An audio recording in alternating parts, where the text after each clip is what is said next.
When we talk about Notre Dame's history, we often tell stories rooted in places about the Golden Dome, the Basilica, and the generations of students who have passed through this campus.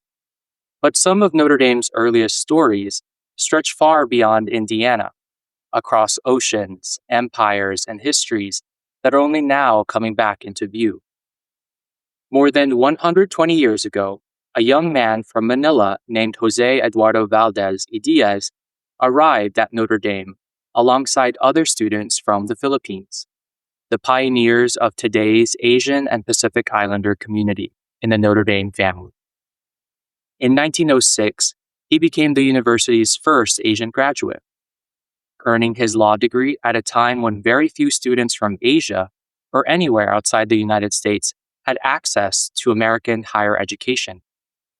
Jose's journey was made possible through the Pensionado Program, a U.S. Congress-approved scholarship initiative established in 1903 that sent students from the Philippines, which was then a U.S. colony, to study at American universities in the early 20th century. Over the next several decades, around 500 Filipino students, and potentially up to the low tens of thousands, would receive their college education in the U.S. as Pensionados, including an estimated 60 to 70 at Notre Dame and at least 2 women at St. Mary's College. The presence of these early Asian students reminds us that Notre Dame has long been part of a global story, one shaped by education and aspiration, but also by U.S. imperialism, conflict, and privilege.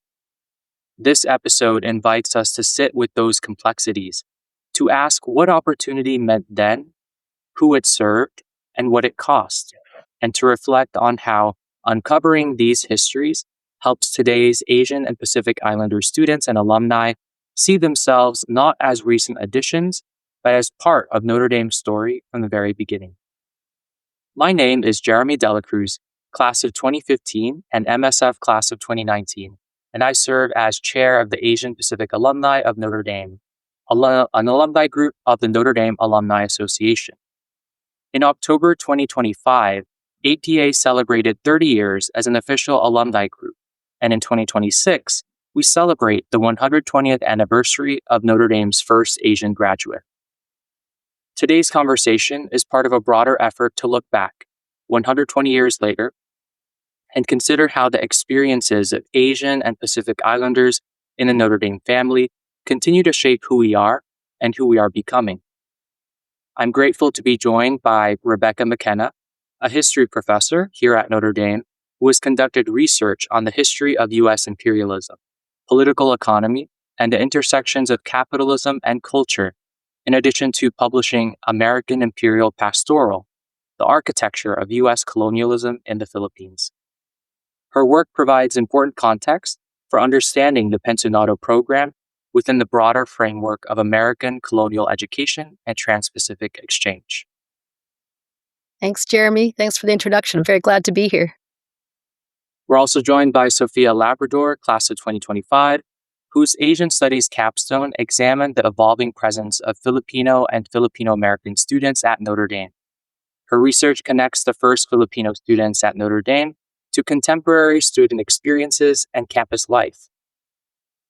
Thank you, Jeremy. Happy to be here and excited for today's discussion.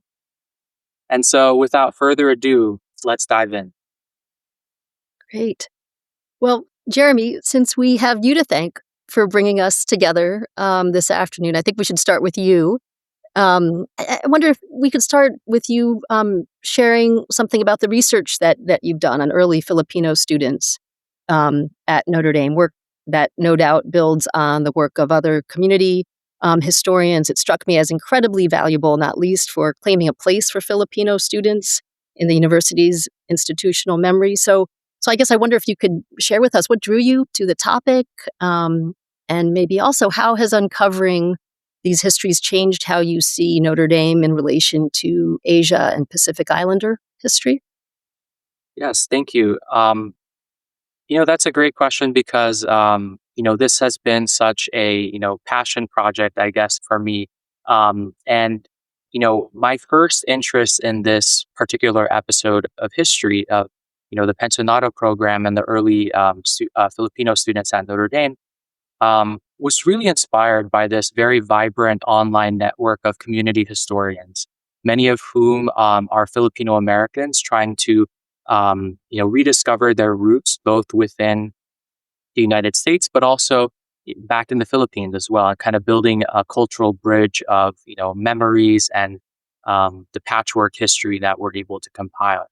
And so, all of this, interest originally stemmed from back in 2020, when I think, like most people, we had a lot of time to stay indoors and to, a lot of free time to explore and learn. And so I fell into a lot of rabbit holes on Wikipedia to kind of learn about different topics, episodes in history. And I came across this chapter of Filipino American history that I found very interesting because it, pretty much signaled the first, one of the first real examples of international educational exchange between the Philippines and the U.S. In particular. And so one of the first historians that I came across during this time period was Mario Orosa, who is a community historian based in Ohio, and who has done a lot in terms of compiling this research and making it available to the public on his website.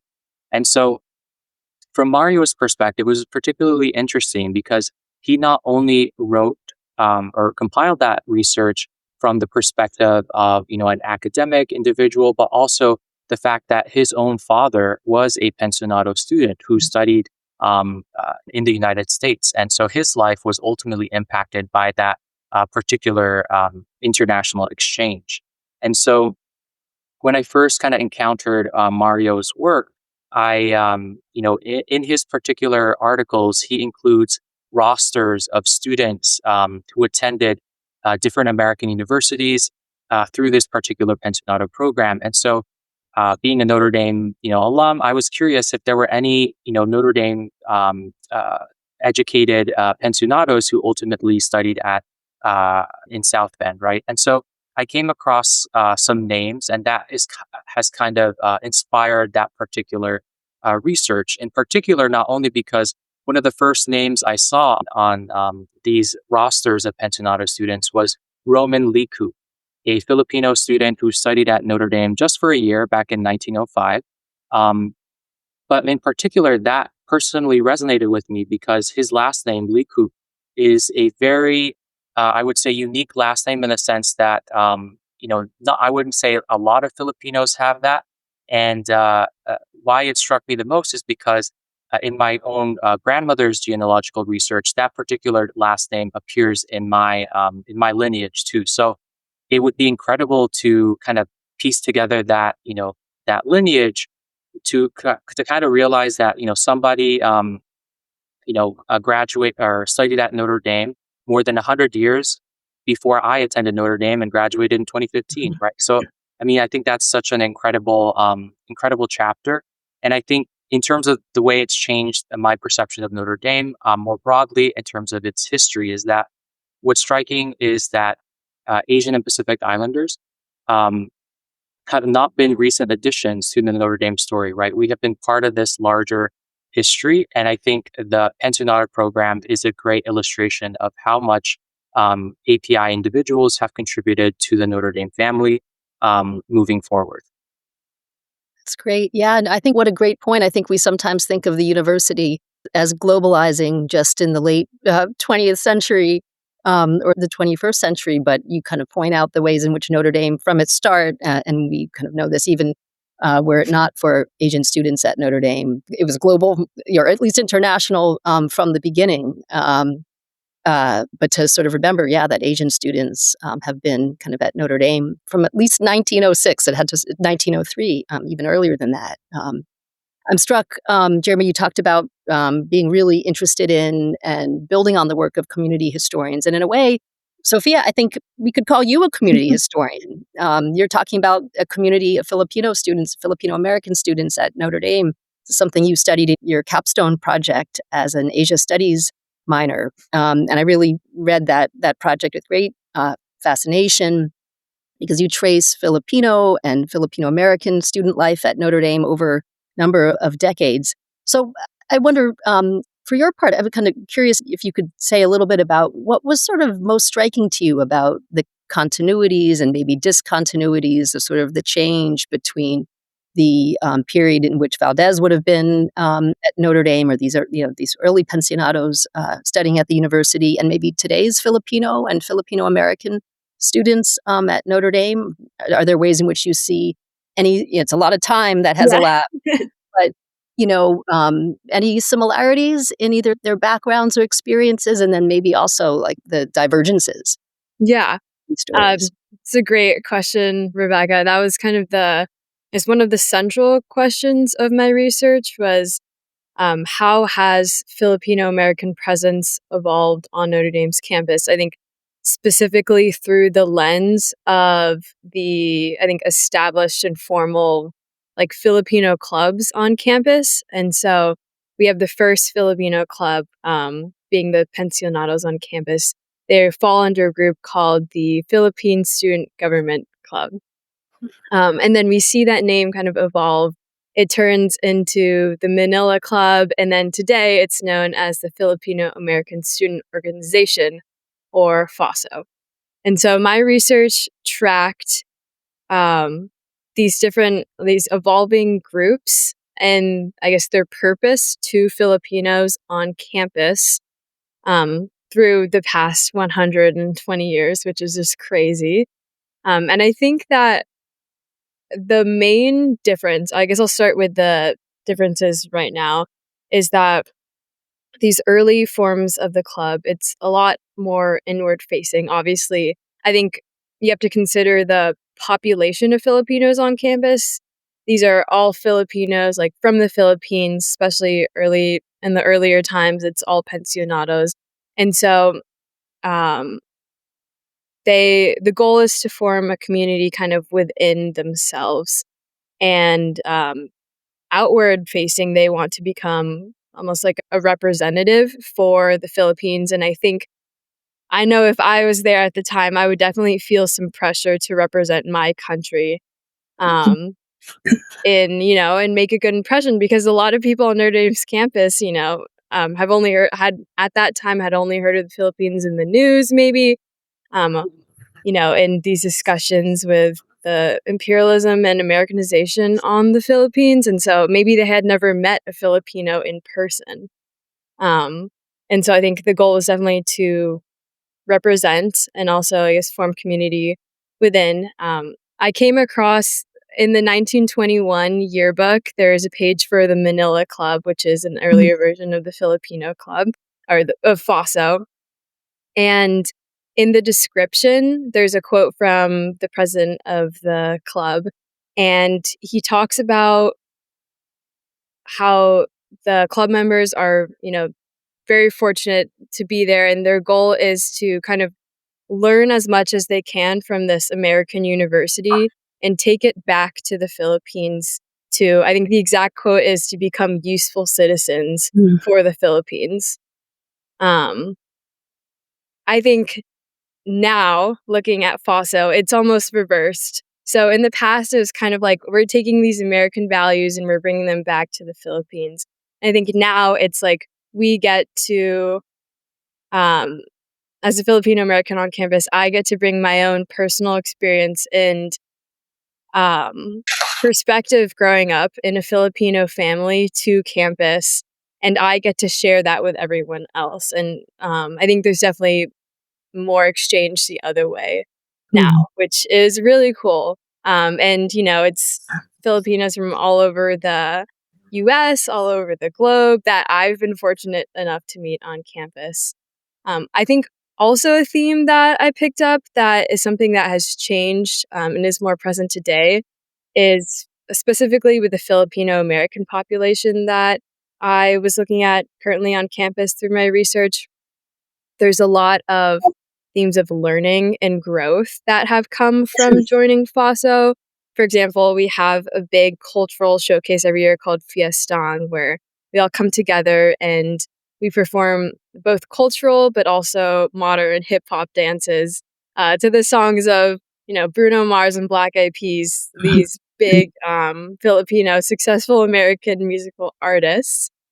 But I think that, personally, I have learned a lot about Filipino culture through these. I knew about dances like tinikling, but I had never learned that tinikling was because like the stories behind it, where it originated, or pandango, the candle dance. I had never known the history behind it, so that was really cool also to see. I think also, sorry, I know this is a very long answer. But FASO today, if we look at the population, it's not just Filipinos, it's people from all backgrounds across campus, which is just a really beautiful thing to see.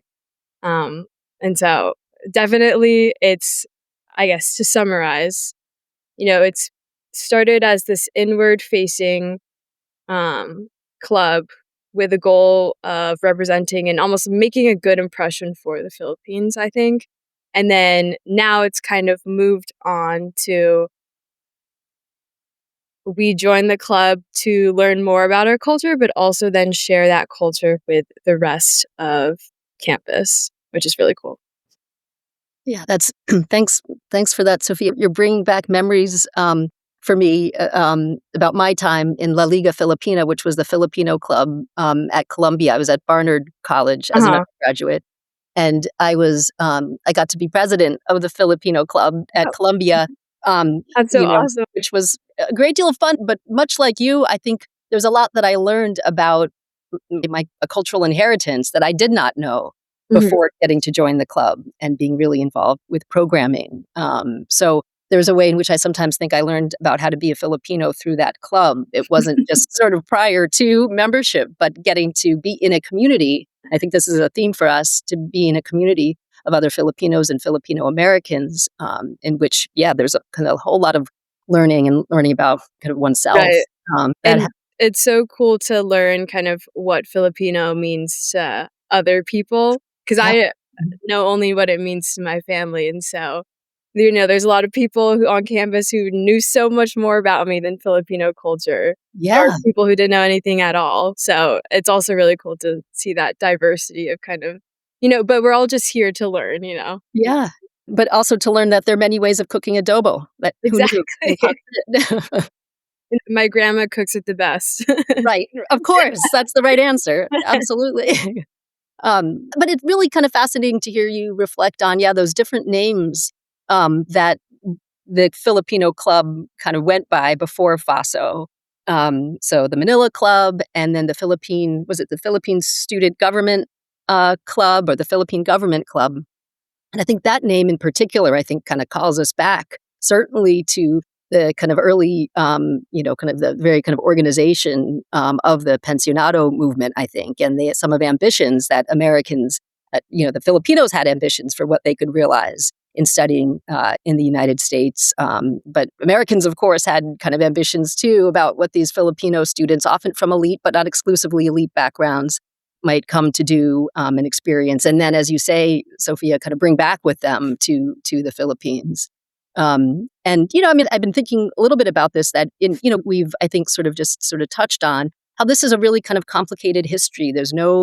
We have no opportunity to celebrate the career of Jose Eduardo Valdez at Notre Dame without a history of empire, without a history of colonialism, U.S. colonialism in the Philippines. So in a sense, a kind of complicated history, but one that is not unique, I think, this is a sort of history of other colonies and colonized peoples too,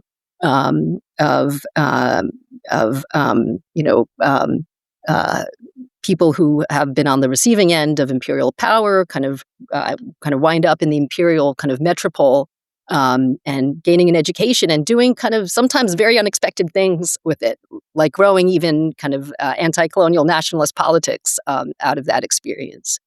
But, kind of thinking specifically about the Pensionado program, it's, I think, something that's really particularly striking to me is really kind of thinking about that context, that 1903 kind of context in which the program kind of takes off. And I think two things really kind of come to mind. So one is kind of what's happening in the U.S. before the program gets off the ground, and that is Americans, as I understand it, really were not all on the same page about the U.S. colonial project in the Philippines. There were certainly some who were very kind of excited about it and saw in it an opportunity through the port of Manila to be able to reach lucrative markets in China, to kind of grow U.S. commercial power in the Pacific. There were, of course, also kind of pro-imperialists whose kind of racial ideology was very bald-faced. Someone like Theodore Roosevelt, who basically argued that if you wouldn't let the Apaches govern themselves, then you ought not let Filipinos.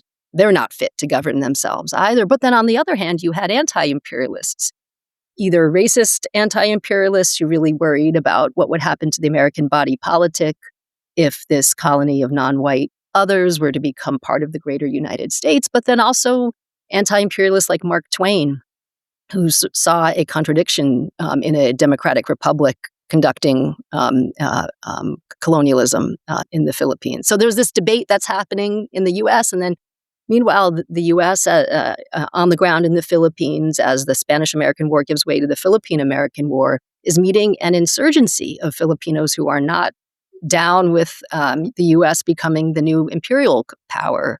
And it's interesting, 1901, the U.S. bans seditious plays, what were called seditious plays, so plays in Tagalog that had, incendiary politics because they were pro-independence and, kind of had revolutionary politics. And later in the decade, they banned flags of the Katipunan, revolutionary flags. So this is what Americans are sort of kind of encountering that on the ground in the Philippines. And I think it's just to say that, I think the Pensionado program emerges out of this contest, really, about what is the Philippines to become, but also what kind of power is the United States to be in the world? What kind of imperial power will it be? And of course, William McKinley kind of famously makes the case for a kind of benevolent assimilation, kind of arguing that Americans are going to do things differently. This is a signature move of empires, always claiming that they're going to do things kind of differently from others and doing much that's the same. But I think we can see the Pensionado program as part of that kind of putting kind of benevolent assimilation into practice and saying that the Americans are going to try to cultivate this class of Filipino leaders by bringing them, on the U.S. government's dime to the United States to kind of gain an education that they believed they could not secure in the Philippines. And it was really seen as an Americanization program, that these students would kind of go back to the Philippines, like you were talking about, Sophia, and lead in ways that were largely on American terms, guided by the education in the U.S. that they'd secured. But again, the history tells us that a lot of these individuals kind of took that education and moved in different directions. Kind of what happens with an education can't really be completely kind of predicted or controlled. So I think that's some of the context that I think is striking to me. And maybe one other thing I'd add that I think is really important is that there were Filipinos who were on board with this for some of the reasons I think, Sophia, that you were kind of getting at too, that they saw this opportunity to secure an education that they wanted and to advance themselves kind of personally, but in other cases, really an opportunity perhaps to gain an education that would help them lead the Philippines too, potentially down a path toward kind of independence. So again, these sort of sometimes unintended consequences of an imperial program or a kind of colonial program too are really quite striking to me. So in any case, Jeremy, you kind of shared in the setup, you gave us some sense of the very kind of the numbers of pensionados who kind of came to the U.S., I think several thousand by the very kind of end in 1943. And they went on to, fabulous universities, Cornell, MIT, IU, University of Tennessee, University of Missouri, state universities, private universities, and of course Notre Dame too. So let's get back to Notre Dame and maybe kind of going to you, Sophia. Thinking again back to your kind of capstone, I wonder if we can dig in even more and hear a little bit more of what you learned about the experiences of students like Valdez, who again graduated in 1906. You observed, and Jeremy, you mentioned this too, that Notre Dame's earliest international graduates were Filipinos.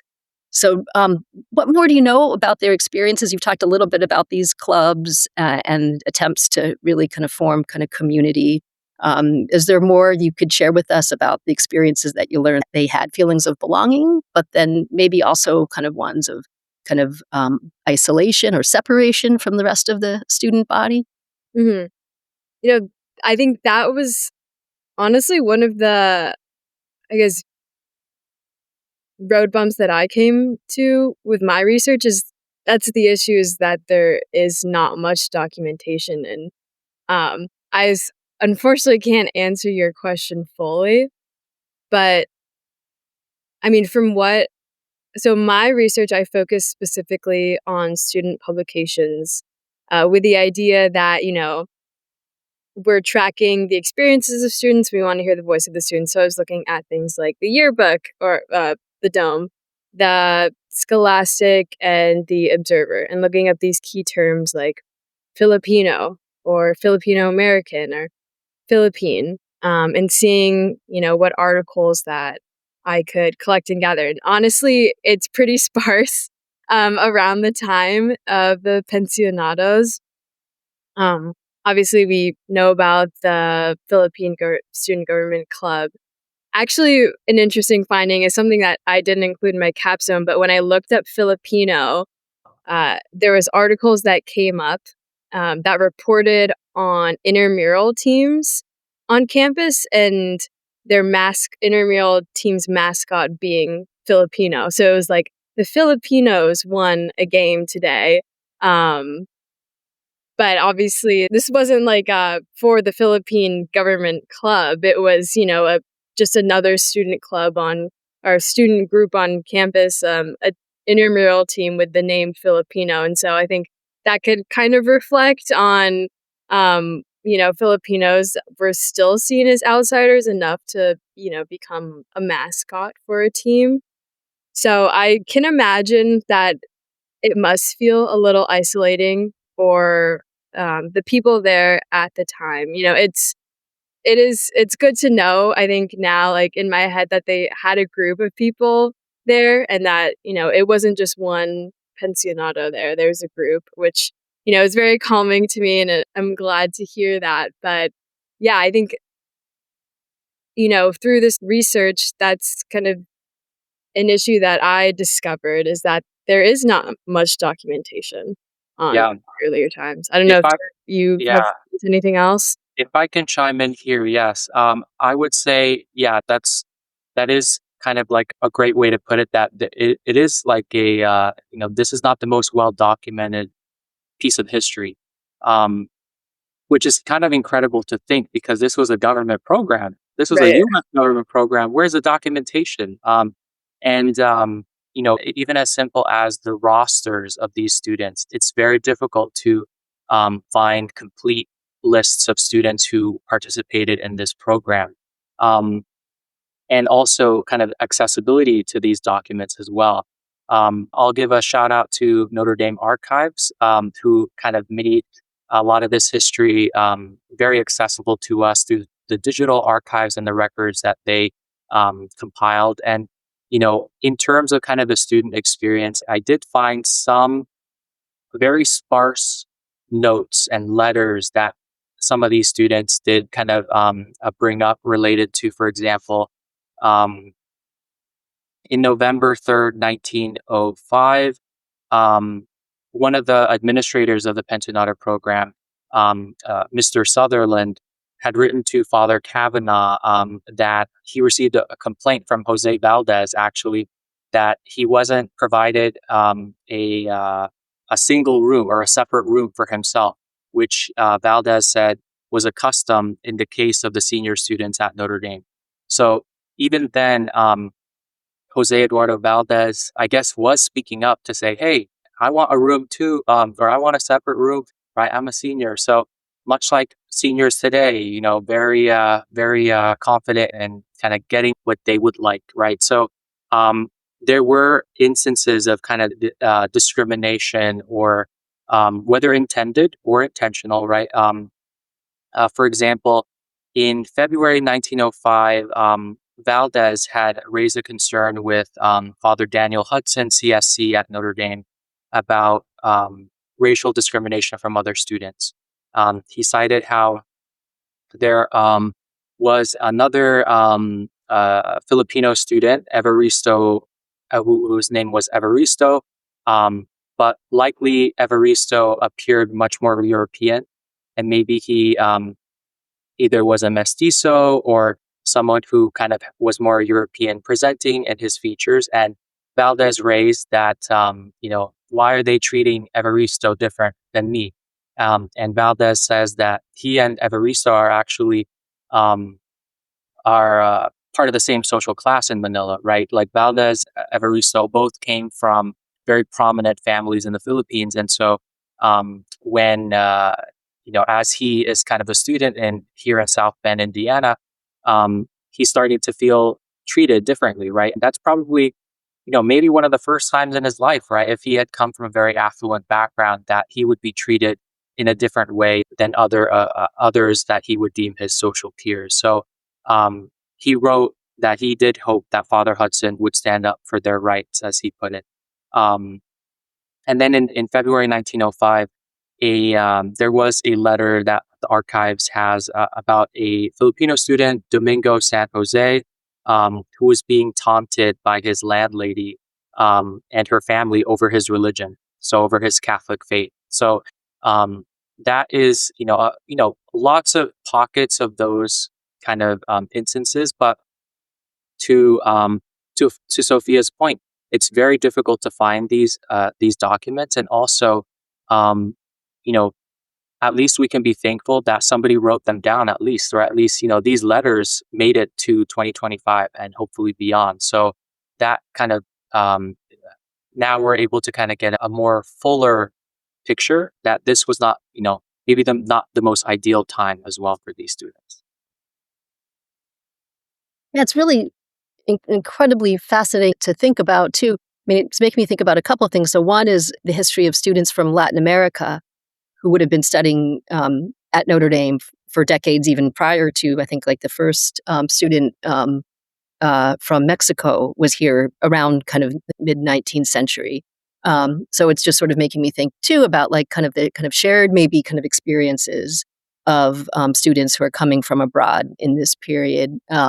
In one sense, and kind of thinking about kind of forms of solidarity, it makes me kind of curious about sort of forms of solidarity between them, in part with a shared Spanish language that many of these elite Filipinos would have shared with students coming from Latin America too. So I guess some of what you guys are sort of talking about makes me think a little bit about that. But then also back to the Catholic question that you've kind of touched on there, Jeremy. And I wonder if there's more to be said on that. And wondering about that as, of course, also a ground of shared ground for students who are coming from different parts of the United States to Notre Dame. It's the shared faith as one that kind of connects them to students that are coming from the Pensionados, students from the Philippines. And so I wonder if there's more, that you've learned about that, or more that you have to say about that, like this, how you think the Catholic identity of the university, not just an American university, but a Catholic identity, shaped Filipino sense of belonging at Notre Dame.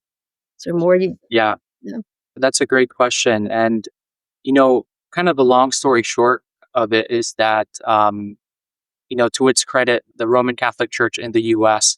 was very active in ensuring that Filipinos were placed at Catholic universities, right? So when the Philippines became a U.S. colony, obviously that was kind of an interesting dynamic, right? Because the U.S., predominantly Protestant nation, now it has a very predominantly Catholic nation or Catholic colony within its particular domain. And so, the archives does have various collections of letters from members of the Catholic Church, from priests to archbishops to chaplains, kind of advocating pretty actively both the government and Notre Dame to take more Filipino students, or to tell the Department of Insular Affairs, which I believe was kind of the department that managed this particular Pensionado program,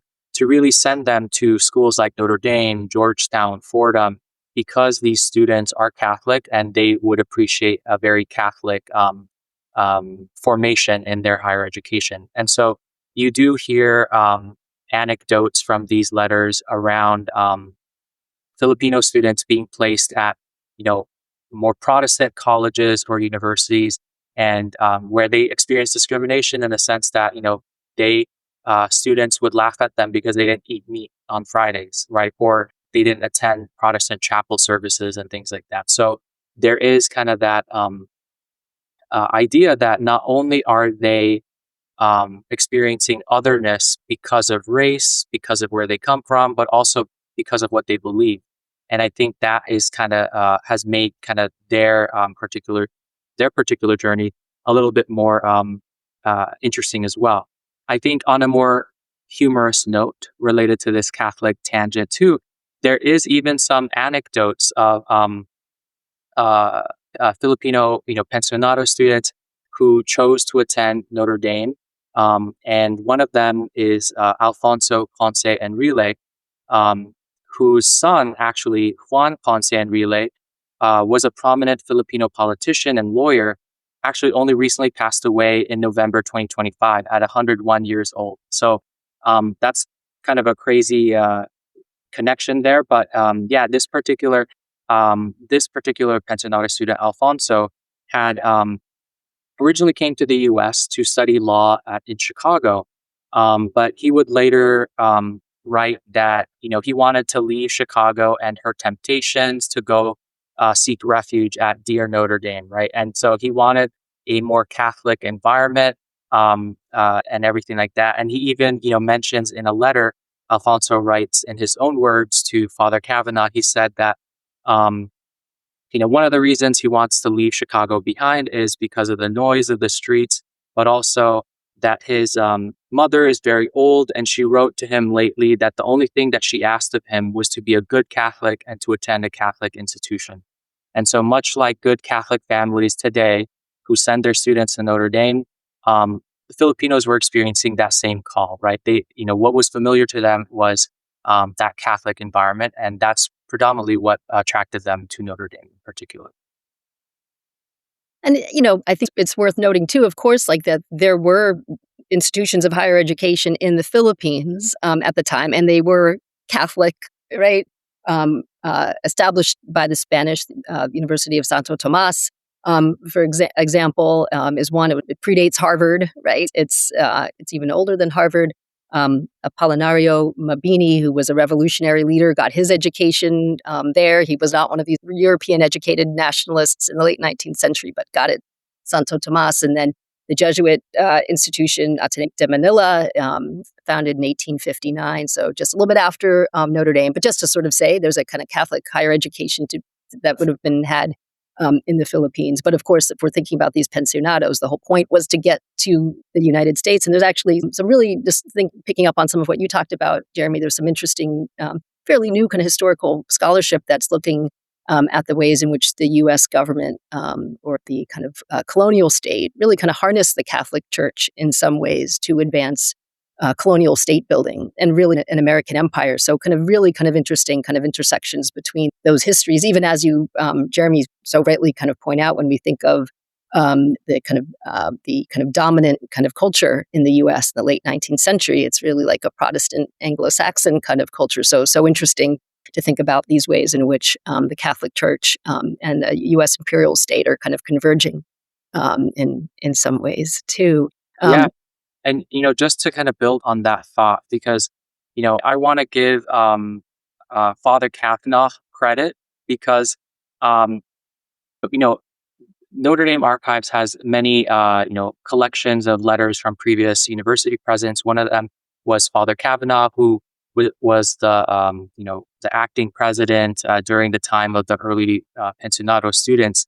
And he wrote in a letter to an individual in Manila, some of his thoughts about these Filipino students. And I would say that I'd love to give him credit because his views, Father Kavanaugh's views, were very progressive for his time. And you'll hear why, because he writes in his letter that, I know that you will be pleased to hear that the Filipinos at Notre Dame are admired both by students and professors for their studious habits and their gentlemanly behavior. I wish we had 1,000 students as diligent and obedient as our Filipinos. One of them, Mr. Valdez, is known to you, and I look to him especially for great service to the Filipino people on his return home. I am one of those who thoroughly sympathize with the aspirations of your people for liberty, and I hope that the United States of America will adhere to her traditions when the proper time comes to allow perfect independence to your people. And this was a letter written in June 1906. So the Philippines had only recently became a colony. And as you were saying earlier, Rebecca, lots of division across U.S. society about was this the right thing to do. But I think it's truly a testament to, leaders within the Catholic Church like Father Kavanaugh and leaders within the Notre Dame community who recognize that, the least we can do is educate these students, form them in the right way, and then also prepare them towards independence potentially for the Philippines and for their people. So, kudos to Father Kavanaugh for his progressive views for the time. I mean, this is kind of putting kind of a damper on it, but I'm sort of struck by the other side of it. I think too is that for those Americans who were kind of naysayers on colonialism, these kind of elite Filipinos who presented themselves in just the way you're talking about, Jeremy, was, I think for some, this was an argument for the U.S. colonial project. It's effective because look what results is, and you have these sort of Filipinos who are kind of learning and, they're part of a respectable class. And so just how these kind of examples or kind of instances can cut kind of a number of ways. But I certainly kind of hear you. And when you were reading that quote, I was thinking of something you talked about in your capstone, Sophia, and that is Carlos Romulo earning an honorary degree at Notre Dame in 1935, right alongside FDR in the same year. And it was Philippine Day at Notre Dame. Do you want to say something about that, Sophia? Do you remember what you wrote? I thought it was great. That made it in. Yeah. So Carlos Romulo, who was earning an honorary degree, alongside FDR. I came across this article in my research, and I remember they were having a huge celebration on campus, and I think they were talking about like the choirs were coming to sing. I forgot the exact venue, but it was like filled up, and they were talking about thousands of people coming to see this like really large event, which is so cool to hear. I think from perspective now, hearing that so many people came together on Philippine Day to celebrate this honorary degree is really cool. But the description of it in the article is really cool. It seems like a really large event on campus. Yeah, I think you said thousands of people. Yeah, exactly. And it was celebrating 400 years of Catholicism in the Philippines. Mm-hmm. So back to that Catholic kind of connection, of course, kind of there. But also, I think where it connects with Kavanaugh, it seems to me, Jeremy, is, I think the assertion was that that kind of Notre Dame was also marking the Philippines being on this sort of on this kind of path toward independence because the Philippines became a commonwealth in 1935. So not yet fully independent of the United States, but a not insignificant kind of point in that kind of path. And Notre Dame, was marking that in honoring Romulo with FDR. Yeah, and I'm glad you both brought that particular episode in Notre Dame history because it's very timely. Because actually, it's the 90th anniversary this year of that particular event, and I believe there is a plaque on campus that commemorates where it all happened. I think it was at the field house right by Stonehenge or kind of that area currently on campus where, FDR, became the first president who received an honorary degree from Notre Dame. But I believe he even postponed. They were going to confer, Notre Dame was going to confer that honorary degree on him even earlier, maybe in October or November. And FDR requested to specifically move it because he had heard that Notre Dame students were going to celebrate kind of this Philippine Independence Day kind of celebration. So, it's very fascinating to kind of see how much campus had an awareness of, maybe the Philippines as a country, as a concept, and maybe even knew a Filipino or two, and kind of how that relationship has, lasted up to this day. Yeah. Yeah, it was definitely surprising, I think, to hear that like such a large celebration for Philippine Day was on campus. But it's definitely like it was exciting to hear that. Yeah, and I realize we haven't really explained who Carlos Romulo was, but he was no slouch. A pensionado himself. He had been he studied at Columbia, and then had worked with a number of kind of presidents in the Philippines, starting with Quezon, and then all the way through to Marcos. But then also had been president of the the UN rather, General Assembly. So a really important kind of historical figure.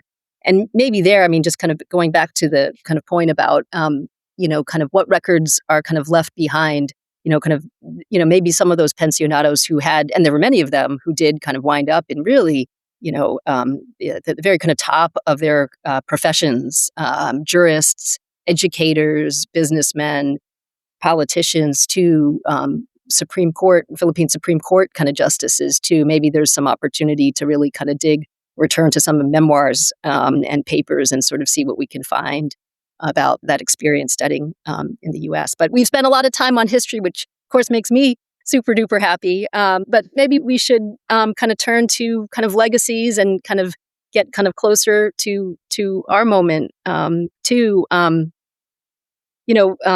Maybe starting with you, Sophia.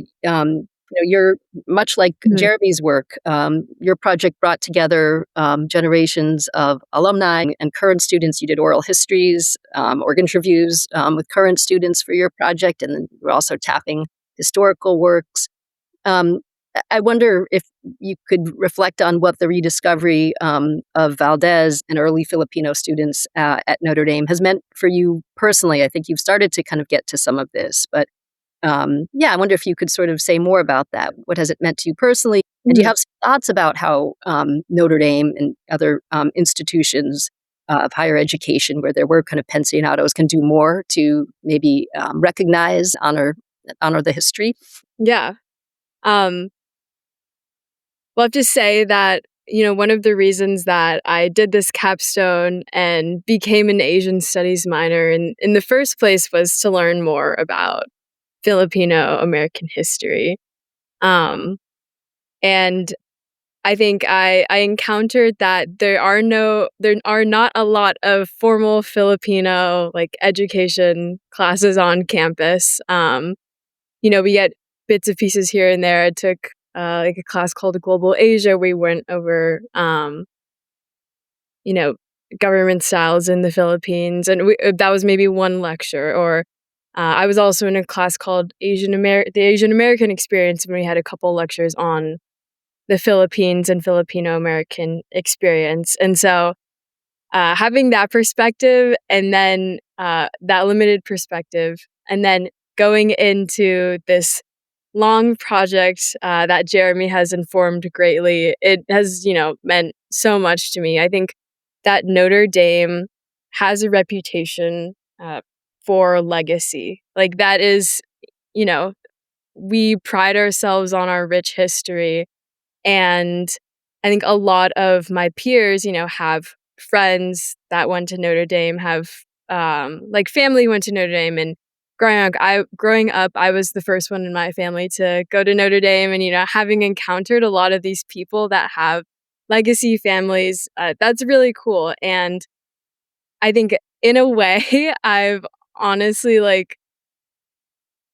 I felt like I've been able to almost honestly recreate that feeling of like having almost like a legacy family on campus through this rediscovery. And I think it's kind of how do I say this? I felt this resurgence of almost like belonging to campus, and especially like I just graduated, so this is the longest time in a while that I've spent away from Notre Dame. So it's honestly like meant the world to me to work on this project and to be able to share this with other people. I think something that came up in my oral histories that Chu mentioned by interviews, speaking to kind of the latter part of your question on what Notre Dame can do better to honor this history, is just to make it more visible, I think, to make it so obvious that, Filipinos were here since very long ago in Notre Dame's history. And I think, especially as a freshman, I felt that I think I knew that I was going to be a minority on campus. And I think that was one of my, interests was finding other Filipinos on campus. And I think if I knew something like this, that, Filipinos have been part of Notre Dame's rich history for 120 years, that would have made me happy knowing that knowing that then, and I am very happy knowing that now. Yeah, I would just like to build off of that and kind of explore that idea of legacy, right? Because as Sophia was describing it, legacy. I mean, we love our history, we love our memories, we love our campus lore, mythology, legacies at Notre Dame, and you know, it is kind of that sense of belonging, right? That this history is helping us kind of rediscover, our general roots as a, Asian community, Asian Pacific Islander community at Notre Dame, but also the history kind of goes even deeper because, for example, a central figure that we're celebrating in next year in 2026 is Jose Eduardo Valdez. And one of the more interesting episodes I was able to uncover through the Notre Dame archives is that in June 1908, when the Alumni Association had a resurgence, right, a rebirth in 1908, because Father Kavanaugh reinstated this tradition of the annual alumni reunion. And the historical record does note that Jose Valdez actually did attend that first alumni reunion, and at that rebirth of the Notre Dame Alumni Association. So I think it's very impactful for me as someone who serves on the Notre Dame Alumni Association board and the Asian Pacific Alumni Board, that there was a Filipino in the room, there was an Asian person in the room, kind of reinvigorating this Notre Dame network that we all cherish, that we all contribute to. And I think that is, another way that we can kind of increase visibility into that sense of belonging, and not only that particular memory, but also the fact that Jose Valdez and the early Filipino graduates ultimately established the Notre Dame Club of the Philippines in 1924, which celebrated 100 years last year. And I think even kind of celebrating that a little bit more, the fact that the Notre Dame Club of the Philippines is the oldest, alumni club that Notre Dame has in Asia, right, is a very impactful thing, and something that, a lot of people don't know and may not even think about. So, great. Maybe kind of a couple more questions before we close out here. And again, both of you were kind of already kind of touching on them. I mean, we've talked about the ways in which the Pensionado story really kind of touches on a host of themes: empire, migration, identity and belonging, education, of course, too. Do you think that there are some kind of lessons from this history that are, kind of really kind of important for students and alumni to kind of be hearing today, that there's some kind of urgency to some kind of dimension of the a particular sort of themes or kind of dimensions of themes that we've touched on in the Pensionado story? yeah, I think that's a great question, because from my kind of context, I think one of the lessons from this Pensionado story, from the experience of these first Asian students at Notre Dame, is the importance of international educational exchange. I think one way that, I see myself in those early Filipino students is that, I did participate in the Fulbright program as a Fulbright English teaching assistant to Andorra. And in a lot of ways, the Pensionado program was a precursor to other educational exchange programs like the Fulbright program, where the U.S. is sponsoring students to study in other countries and vice versa. And I think that, as we can see through this discussion, through kind of the Notre Dame archives, that international educational exchange has only enriched Notre Dame as a global university.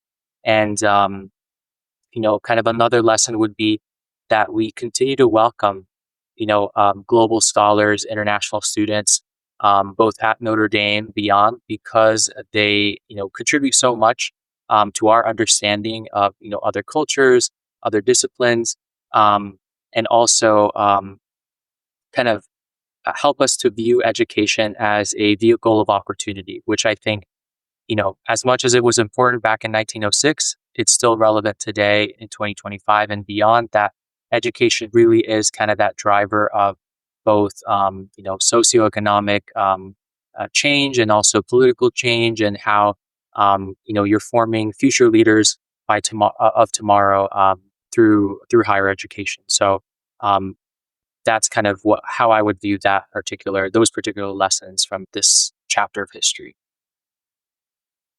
Yeah, definitely to echo that, just staying curious about, our history as an institution.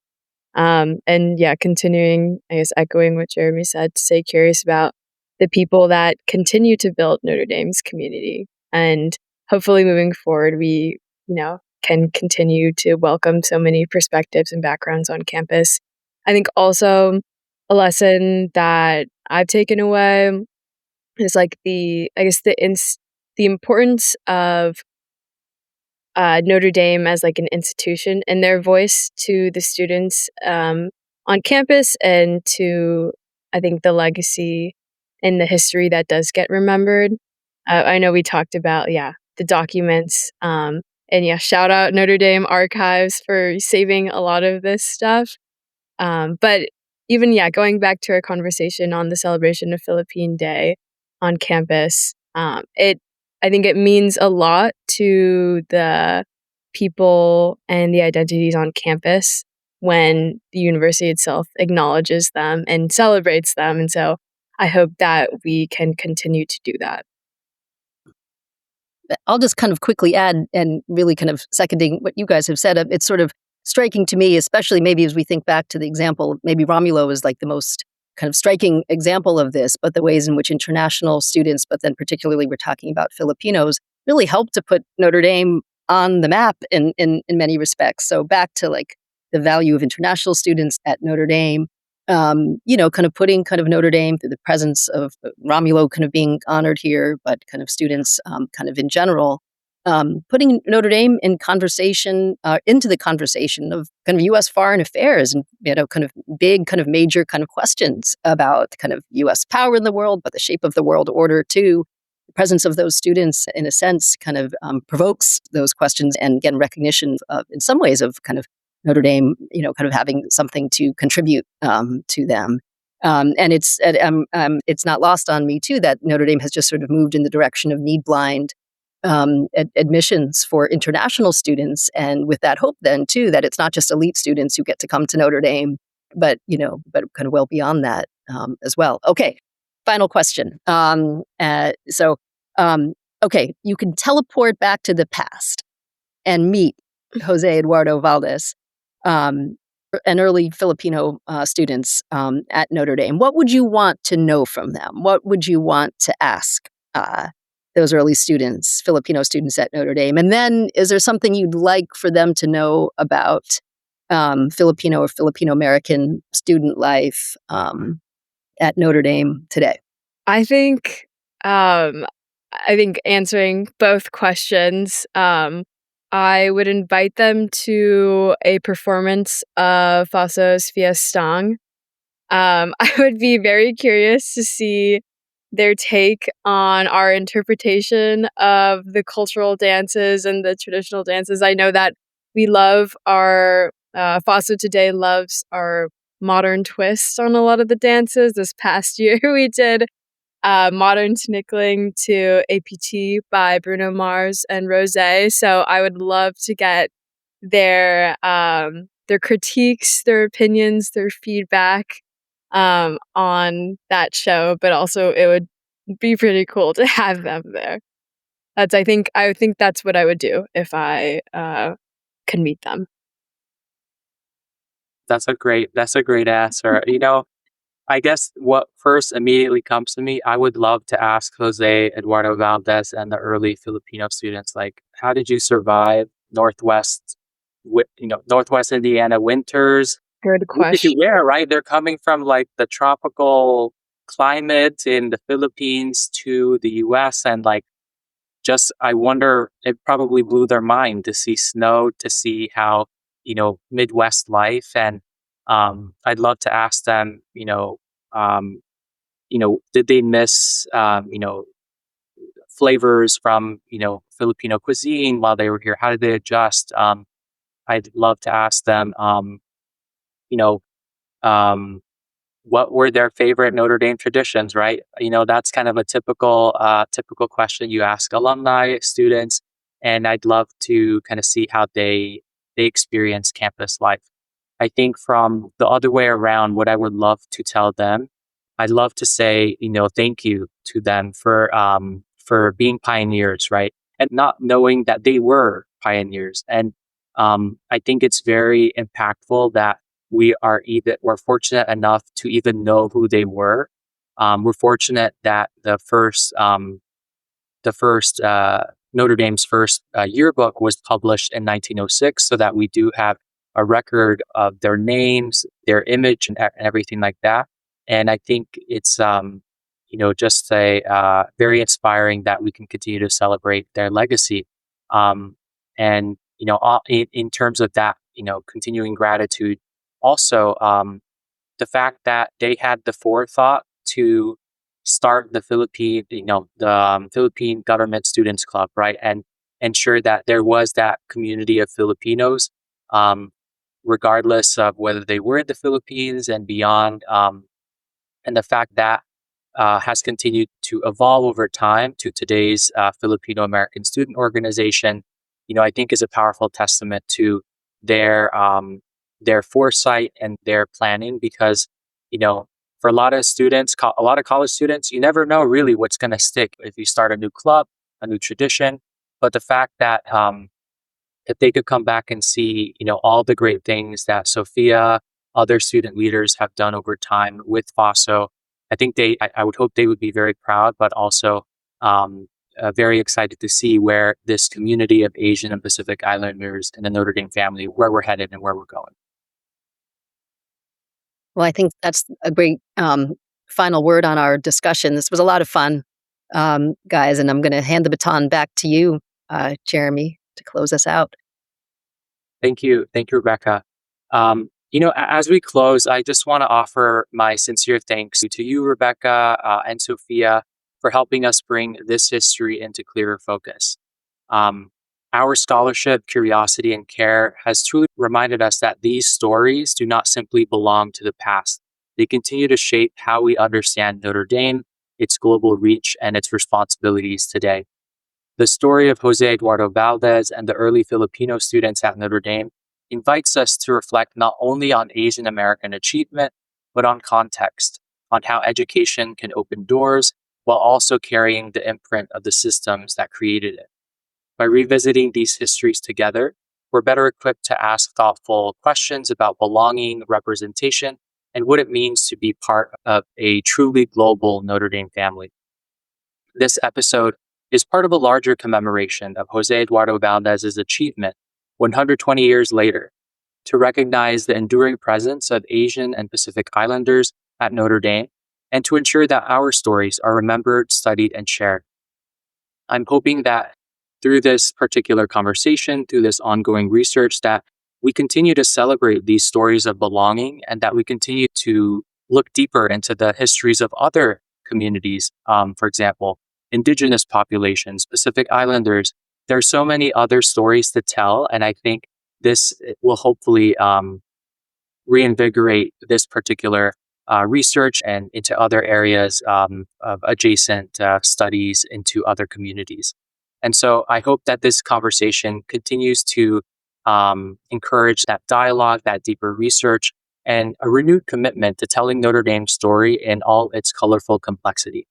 So thank you for joining us, and thank you to the partners and sponsors supporting this episode, including the Asian Pacific Alumni of Notre Dame, the Lu Institute for Asia and Asian Studies, and the Notre Dame Alumni Association for helping make this conversation possible as part of Think ND. To explore over 100 other series, please visit think.nd.edu. Inspire your mind and spark conversations. Go Irish.